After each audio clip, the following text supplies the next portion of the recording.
Honourable Shane Jones. Thank you, Madam Chair. Today is Validation Day. Today is the Crown demonstrating through democracy, when the executive holds a majority in the House, that Parliament is sovereign.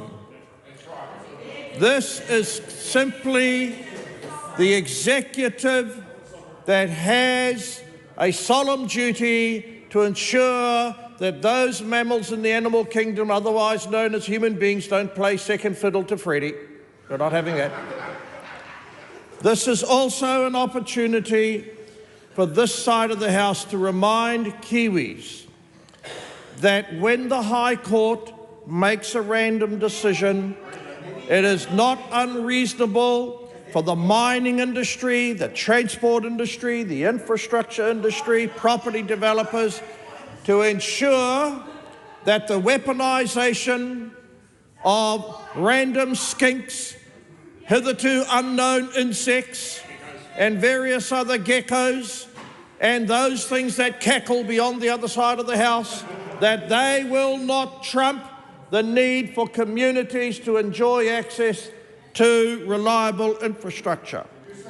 The virtue of this piece of legislation is that it is retrospective. It corrects a flight of jurisprudential development, which is a threat to the pace at which we develop the country. But let us contemplate how we have arrived at this situation. We are fixing up a problem that Labor left. Labor and the Greens had 3 unfettered years of power. 3 unfettered years where they could use their authority liberally to have fixed up this problem. No, they decided to hold policy seances. They decided to have an endless set of meetings in windowless and sunless rooms, not unlike the character they bring to their politics.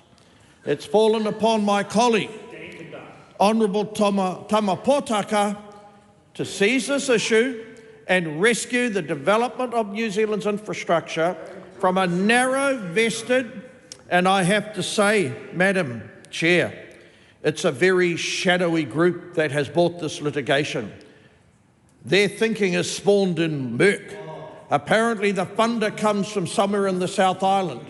I'm encouraging the media to look into what is the background of the funder of this subversive guerrilla-like organisation called ELI.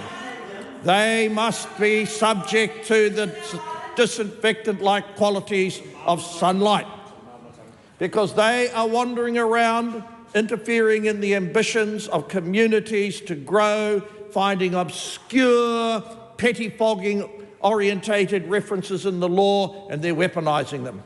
And I look forward to the Resource Management Act, the reform of the Fisheries Act, further reform of the Wildlife Act to ensure, indeed, the Conservation Act, to ensure there is balance.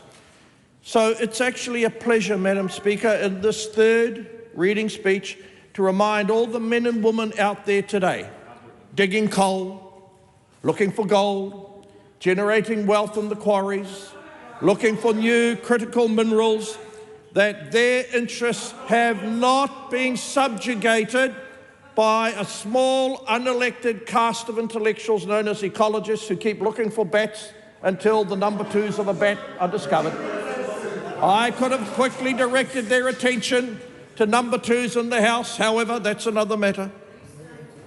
So, we do look forward to further work on the Wildlife Act, but in the short term, let's celebrate the fact that this is a government who's going to stand up for investment certainty, jobs, growth. As I said last night, in the past I talked about the neffs off the couch. With investment in jobs, I'll get the neffs off the meth. Kia ora tātou katoa.